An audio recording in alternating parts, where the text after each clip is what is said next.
Boom! All right, ladies and gentlemen, get ready for an episode filled with insight into the realm of science, marketing, and innovation. Stay tuned. This is going to be a fun one. Here we go. Shut up and sit down. Look, a business can give you everything you want in life. Prestige, wealth, freedom. It can also take everything away from you. This show is for those who are willing to take that risk. These are the real life stories of entrepreneurs. But before we start, I have one small favor to ask. Please leave a comment. It can be advice, critiques, tips, feedback, or share this with someone because your engagement is the most valuable and most powerful form of social currency. So thank you, and welcome to another episode of Business Bros. All right, ladies and gents, today on the show, we unravel fascinating journeys and delve into the world of innovation. Today, we have a truly remarkable guest with us. He's a pioneer in delivering carbon nano-materials to research institutes, an expert in SEO and digital marketing, and the co-host of a leading SEO podcast. We'll embark on a journey. Did I just freeze up? There we go. I did freeze up, huh? What happened? Yeah, you froze up, but I hear you. Does okay, good. I'm just gonna keep going with this thing. Hopefully it clears up. So sorry about that. So we'll embark on a journey throughout the world of carbon-60 cutting-edge technology and the ever-evolving landscape of digital marketing. So get ready for an enlightening conversation that explores the realms of science, marketing, and entrepreneurship with the one and only Chris Burres. Hernan, so great to see you. By the way, yes, you are frozen on my screen, but it is not the really typical goofy face that it always seems to get frozen on. It's actually a reasonable face. So at least on my end, we're good. Okay, so here's what I'm going to do, Chris. I'm going to ask you the first question. I might exit real quick, come back in to kind of get this thing going. But tell me real quick, what is it that you do for a living, man? If I could simply put it, everyone comes on the show to basically promote what it is that they're doing. So what is it that you do for a living? So what I'm gonna, and I'll talk about this, what I am excited to get on shows to really share with audiences, different types of audiences, is research that came out about a molecule that I've been manufacturing really since 1991. So just we'll kind of run through this quickly. I'm actually holding up a model of a molecule. It looks like a soccer ball where the lines on the soccer ball represent the bonds between the carbon atoms. So a spherical molecule of 60 carbon atoms. That molecule was discovered in 1985 at Rice University. The three scientists who discovered it, that's here in Houston, the three scientists who discovered that molecule actually went on to win the Nobel Prize in 1996. So a short 11 years from discovery to being awarded the Nobel Prize. The molecule is absolutely amazing. It's the first closed cage molecule to exist, and to ever be discovered. And it performs as well or better than the current best material in almost every application. So it makes better inks, better tires, better batteries, better photocells. So it's a phenomenal a molecule that we actually thought, we being like the scientific community, thought that man would be working with this molecule on a regular day-to-day basis.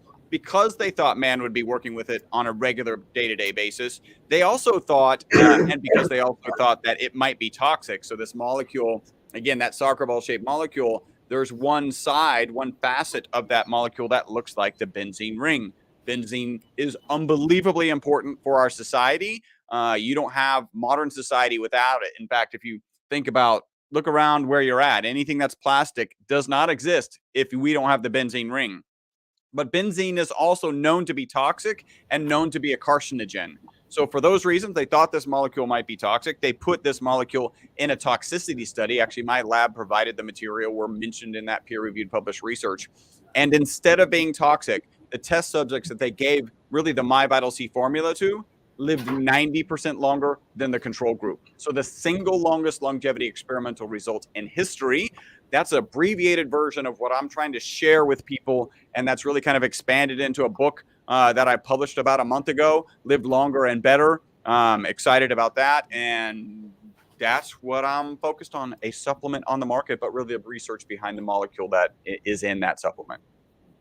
Very interesting stuff. And I had to switch my camera stuff real quick here behind the back scenes, technical difficulties. But so you got some great research going on.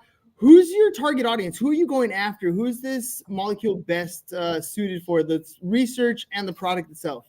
Yeah, so research institutions around the world have been using this molecule really to just kind of push forward the science behind this. It's a whole gamut of molecules actually called fullerenes. This one is carbon 60. There's carbon 70, which is more oblong shape. We call this one, if you're going to consume it, we call it ESS 60. So research institutions around the world are trying to push forward the carbon science behind that molecule. We continue to manufacture and distribute the carbon nanomaterials to those. Those are like MIT, AT&T Research Labs, Bell Research Labs, like all of those. If you ever heard of a research lab and they ever did research on fullerenes, they probably bought the fullerenes from us because we've been doing this since 1991. And again, these are fullerenes is another name for these this collection of molecules. In terms of supplement and what is the target market, you think purely from a business perspective, the more honed in you can have your target market, the better. We're still trying to get our feet under us in terms of marketing. We understand that this is probably better for a 45 and older crowd, both male and female. But what really turns out to be working right now is the best thing that we're doing for marketing is get me on a podcast. I tell the story, I share the story. And if that particular podcast has an audience and that particular podcaster has influence over that audience, then that's where our sales come from. And you can imagine that if that particular podcast has a crowd that's 25 to 35, mostly females, well, that time period where that's really salient, that's where our demographic shifts. If they're, a different demographic podcast and they're, 45 to 55 and they're all male, then that shifts. But our understanding is it's probably best for 45 plus, male, female. Let me ask you about your educational journey, because again, you got a bunch of 17-year-olds sitting in the room. They don't know what they're going to do when they graduate. Maybe going down this route is something that interests some of them. What does somebody have to do as far as their education background to go into this kind of field? I think I have a story that's a little more relevant for young kids, people. It's hard to call them kids, right? They're growing up fast. So when I was 14, I knew I was going to be an entrepreneur when I was 14 years old. I didn't know what I was going to do, but I knew I was going to be an entrepreneur. And let me tell you what that looked like. I'm a 14-year-old. I have a picture of a red Lamborghini on my wall, and the doors are open. It's glorious. I can basically smell the leather. I want one of those Lamborghinis. It was a Lamborghini Countach because I'm older than this crowd. They may not even know what a Countach is. I found an article, right? So today you tell these kids like, well, if you wanted to earn a Lamborghini, like other than on TikTok and Instagram and everyone telling you how to make $1 million, like how might you find out how to actually earn a Lamborghini? And I found an article. This is pre-internet. I still to this day don't remember how I found the article, but the article said, if you want to have, like, what did you need to do to afford a supercar? And the article said, if you want one, then you should become a neurosurgeon. If you want more than one, you should become an entrepreneur. And I just thought, 14-year-old brain, more than one sounds better than one, especially if, maybe even have different colors. So at that moment, I knew I was going to be an entrepreneur. In my family, college was kind of understood. And I'll be honest with my kids, I have 13-year-old twins.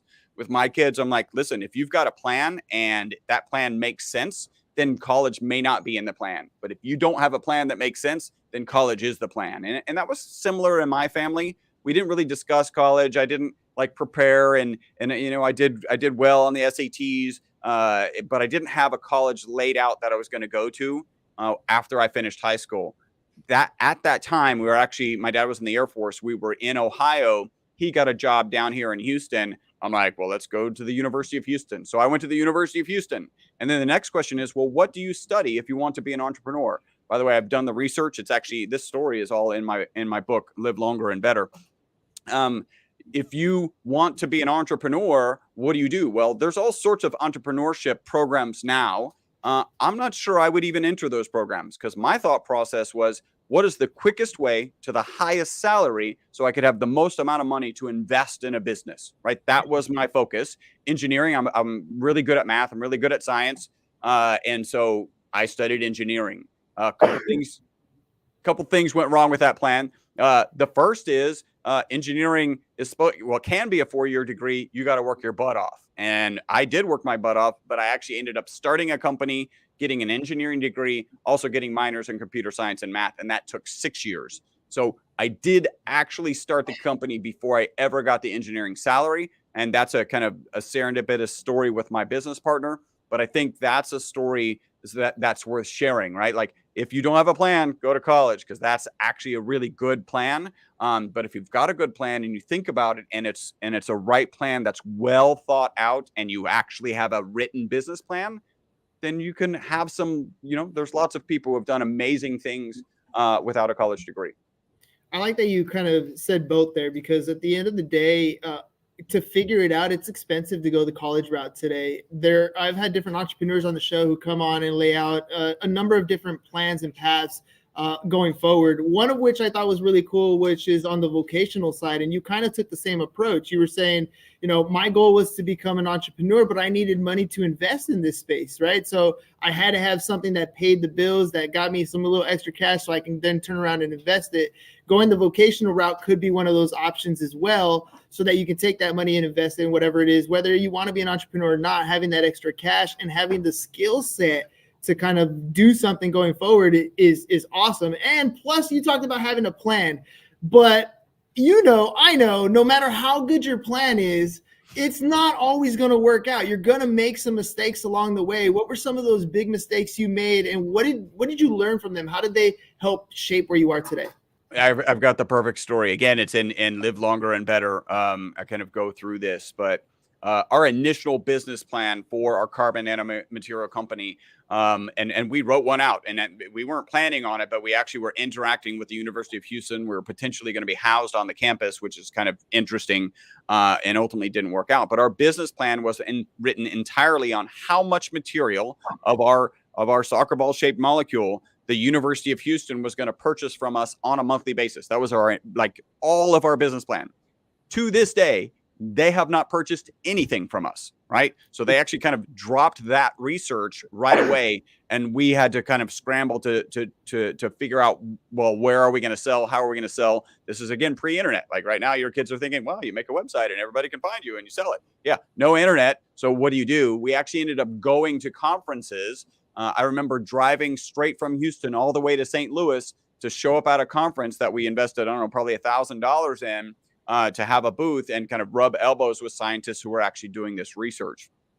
I think the point is that you should have a well thought out plan, but you also need to know that that's probably not going to happen, right? Like this is the plan. You're going to try and go this direction, and you've got to have this ability to pivot, like whether it's because there's better opportunities, whether it's because what you thought was going to happen, like this was my case, didn't actually happen at all, and it really wasn't your fault, right? There's no way you could have predicted it. You've got to write the plan out, have it well thought out, and then be able and willing to rewrite that plan when circumstances change.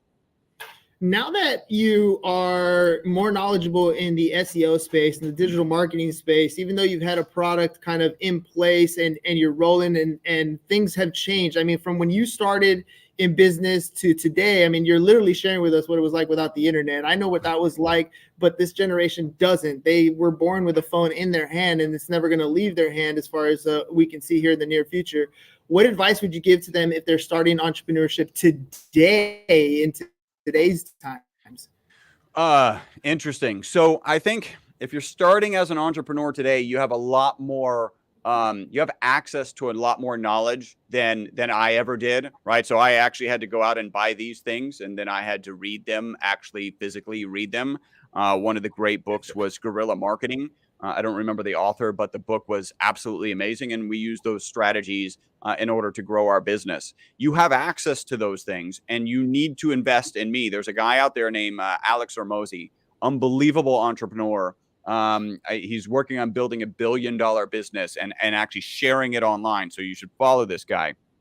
But he believes, so you can think about where you might invest your money. And some people will say that you should invest in the S&P. He says you should invest in the S&Me, right? If you invest your time and your dollars and your own education and advancing, that's where you're going to get the most value, because then you are in fact more valuable, and the more valuable you are, the more you're going to earn. And understand, like as an entrepreneur, if you're going down that path, and really almost in any path, whatever you start as, the skill set is going to need to change. I think it's a little more dramatic with entrepreneurs. Let's say you love to make donuts and you open a donut shop. What's the first thing you got to do with a donut shop? Well, you got to negotiate a lease. So you got to find a property. That's not part of donut making, right? You got to hire people. That's not part of donut making. You got to fire people. Also not part of, like, all of these things that you have to do as you advance your skills are extremely different than what you had to do. There's a good book out there by Marshall Goldsmith, which is What Got You Here Won't Get You There, right? And that's that concept of wherever you get to, like, if you want to go to the next level, and you do, right? Even if some part of you is holding you back, you do want to get to that next level, then you've got to be learning so that you can get past whatever glass ceiling you've hit. Learning works that way, right? No matter what you're learning, there's always going to be something that you don't know, some hurdle or something that's blocking you from going forward. And you can either stop right there, or you can attack it and kind of keep moving forward. I love Alex's stuff, by the way. Alex Ramosey's stuff, his $1 million offer book is amazing. Kind of breaks down a lot of that marketing material, how to create some of that stuff. Plus, he's giving away some amazing content for free. I like how his MO is like, look, I'm gonna help you build a $2 to $3 million company, and then we can talk about partnering and everything else that you need on the forefront. We're going to share that. And he gives a lot of examples and case studies that he's already worked through. And I love that saying that facts tell, stories sell. So I'm going to ask you kind of the same thing. Through your products, through your services, through your supplements, any stories you can share with us that kind of are case in point of what you're offering today? Yeah, I think and absolutely story sales. So I'm always trying to figure out what the story is. If we're going to add a new product, not only what is, let's make a high quality product, but let's also deliver a story that is compelling.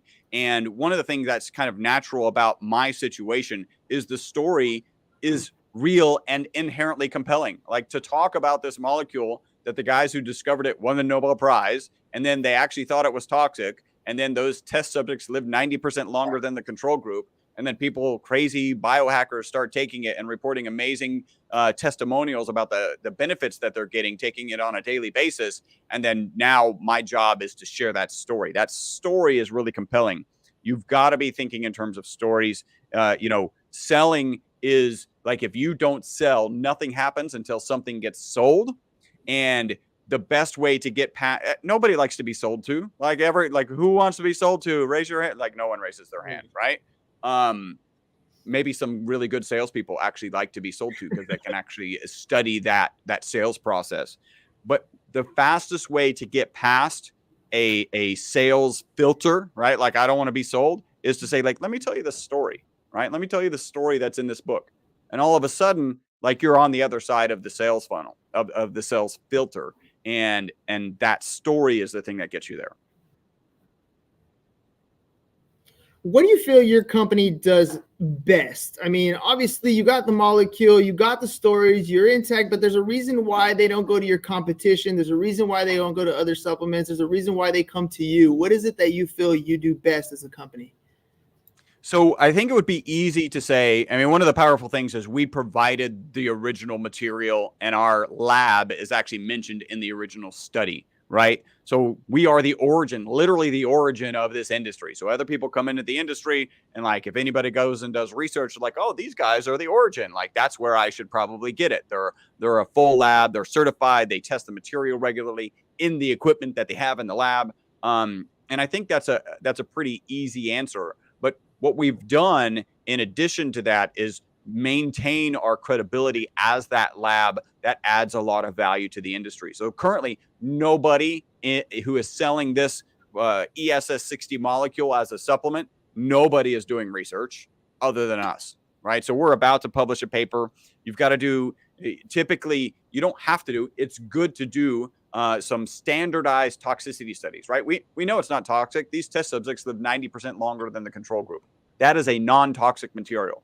But there are standardized tests that you want to do if you're going to move into, I don't know, if you're going to move into like a big grocery store, they're going to be looking for what's called GRAS certification. I don't want to get like stuck in the weeds here, but we're actually paying for the research in order to get those certifications and be on the better side of it. Again, those aren't legal requirements. They're just smart things to do as a business. And so we're constantly investing in the research behind this molecule, making a better product, and really actually in some senses policing the rest of the industry.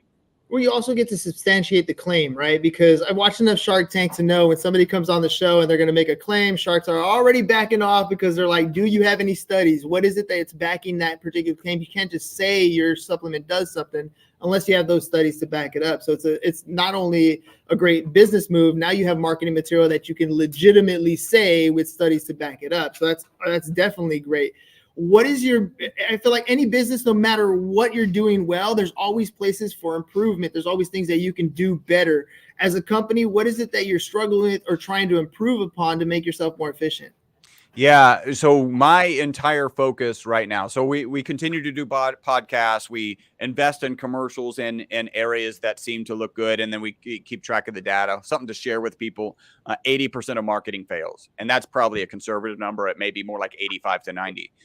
And that's not a bad thing. You just got to invest in all of these things. And when you find two things that work, then you throw a ton of money at those two things. And when you do that, then you recoup all of the investment in trying to figure out what marketing works. So continue to do podcasts. I wrote the book. One of the reasons I wrote the book is to share with people who aren't aware about this study. Another reason is so I can get back on podcasts that I've already been on. So having that credibility and that storyline to get back onto those podcasts. Other than that, my focus is how do I have a right, succinct story that's powerful enough to engage people who are not aware of my product. And this usually looks like a landing page on the website, whether it's got videos, maybe it's a little longer form. This is called direct response marketing. And my focus is how do we put the right sales funnel together so that we can go from cold, unaware traffic to actually generating profit. And that's where my focus is. Once we nail that, and we will, it may take, I don't know, another 3 months. It may take another 3 years. But again, just like 80% of marketing fails, once you get it, then you just pour a lot of money onto it and it returns everything that you've invested so far. I love bringing that concept into the classroom that when you're doing marketing, when you're running any business, 80% of the stuff that you're doing in that space is failing. You're constantly making mistakes, but you're constantly trying. You're not giving up. You're just trying something else. And I think it's kind of the opposite that happens a lot of times in the classroom. You're avoiding that failure point when really that failure point is teaching you something that will allow you to kind of keep going. You can't figure it out unless you make those mistakes up front. So to hear it out in the real world, to say, look, this is the actual reality. We're going to try stuff knowing we probably won't succeed, but we're going to modify it. We're going to adapt it. We're going to try something else a little bit differently until we finally do figure out what does work. You're also the leader, right? You're the captain of the ship. You're the one who's directing the traffic. If the ship goes bad, it's on you. If it goes great, it's also on you. Where do you see the vision of your future? Where are you guiding your team and your company here in the next few years? Really, I wholeheartedly believe in our product. And it's taken me a while to get there, right? Because you go from a rat study, you go from some amazing testimonials to, as a scientist, I'm like, well, great, these are really interesting, but what does that mean? How do I deal with that as a scientist? And so we're investing into that. And so the focus is how do we get this into the hands of more people? I constantly, am bumping into people, sharing the story, and like, well, why haven't we heard of it? And that goes back to your question you had, where could you be better? And that's it's the marketing piece that could be better. And so the vision is to get these marketing pieces working and really to push longevity. There's a whole concept in it. Again, I talk about it in the book, that we're at a precipice where scientists are about, many scientists already have it, and scientists are about to start changing their beliefs about longevity, how long we can live and how healthy we can live. And I'm pushing to be on the forefront of that, right? That's why it's live longer and better. And I think that's going to be a massive change. And I want to participate in that because I would like to live a lot longer, a lot healthier. I'm with you on that one, dude. If you ever figure out the serum to like Wolverine power, it live forever, I'll take that one for sure. Yeah. But Chris, thank you very much for coming on the program today. If people want to reach out, they want to find out more about the molecule, they want to find out more about your book, the supplements themselves, how can they do that? So they can go to myvitalc.com. If anybody's interested in trying it, we sell a single bottle or we sell subscription. Subscription is actually 25% off. And you can cancel it at any time. So take advantage of that.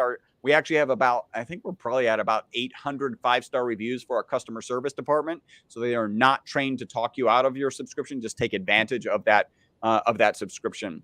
Also, I'm working on trying to build my TikTok following and my Instagram following. So you can find me just by looking at My Vital C. That's the handle for both of those. So you probably have at Chris Burres. You'll probably, you can't, if you're searching for me, you'll find me. but yeah, make sure you follow, make sure you subscribe. I'm constantly giving tips, longevity tips, talking about the books that I had to read in order to put this book together. So there's a lot of value there. Final thoughts, man. You got 17-year-old kids here who've listened to your story, listened to your product, thinking about maybe considering this as an opportunity for them to move forward in the future. Any final thoughts for a class of 17-year-olds? Yeah, I would say for right at this age, you're really about to hit where this thing that I'm about to tell you is actually true, which is I've got some really good news and I've got some really bad news for you. The really bad news is that everything that is not going the way you want to is entirely your fault. And the really good news is that everything that is not going the way you want to is entirely your fault. And why is that good news? Because if it was somebody else's fault, you can't change it. Love it. Personal accountability makes a huge difference. Once you know that it's your fault, you have the opportunity to change it. All right, Chris, thank you very much for being on the show. Ladies and gentlemen, one more time, website scrolling across the bottom, myvitalc.com, myvitalc.com. Thank you, Chris, for coming on the program. Ladies and gentlemen, we'll catch you guys on the next one. Peace, and we're out. It's over. Go home. Is your business in need of marketing? Try starting a podcast, but not just any podcast. Podcast like a pro. We can show you how to take your business from being invisible to becoming a brand people trust. Go to www